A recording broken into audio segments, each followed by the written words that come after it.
maayirka magaalada Caynabo Faysal Axmed Jaamac xubnaha golaha deegaanka ee degmada Caynabo ay wehelinayaan qaar ka mid ah uqaasha gobolka Saraar oo saaka shir jiraad ku qabtay gudaha magaalada Caynabo ayaa daadafeeyay isla markaasina waxa ka mid jiraan ku tilmaamay hadal dhawaan ka soo yeeray xubno iyagu isku sheegay inay yihiin uqaasha gobolka Saraar isla markaas shir jiraad ku qabtay gudaha magaalada Burco kuwaasi oo sheegay inay ka soo horjeedaan hay'adda shidaalka ka baaraysa deegaanada Saraar mas'uuliyiintan oo saaka shir jiraad qabtay ayaa sheegay in hadalladaasi waxba ka mid jiraan yihiin isla markaasina baadhista shidaalka fadhiisanayaan hay'adda iyo xukuumadda Soomaaliland isla markaasina ay ku garab taagayeen xukuumadda Soomaaliland horumar kasta oo ay keento guud ahaan Soomaaliland iyo gaar ahaan gobolka Saraar xubnahani waxa ka mid ah hadaladoodii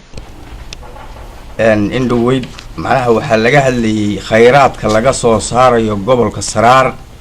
waxaan soo dhaweynaynaa shirkadda shidaalka soo saaraysa ee ka soo saaraysa gobolka Saraar dadka degan gobolka Saraar ka gol ahaan yaan qofna oo dhan khayraad lagama soo saari karo wax kasta oo macnaha dalka uu ku dhisan yahay qodob baa qeexay ha akhristaan shuruucda dalka baan waxaanu leenahay khayraadkii shidaalka ee ka dhacay gobolkan laga helay Saraar suucan baanu soo dhaweynaynaa suucan baanu la shaqeynaynaa maanan ogolin oday dambe oo ka hadla saxaafadda oo wax iska dhigaaha odayaasha jooga burcada ka buuqaya gobolka Saraar hawl baa ka dhacday shil baa ka dhacday hawshoodii way seegeen ma ay qabanin hawlo kale iskaga jiraan hawooyin kale shaqadoodina waa baasatooyin bawoogi waxaan u sheegayaa kuwa jareeyada jooga lacagta u soo diraya ee gobolka Saraar u dhashay ee marba lixda ku soo diraya lacagta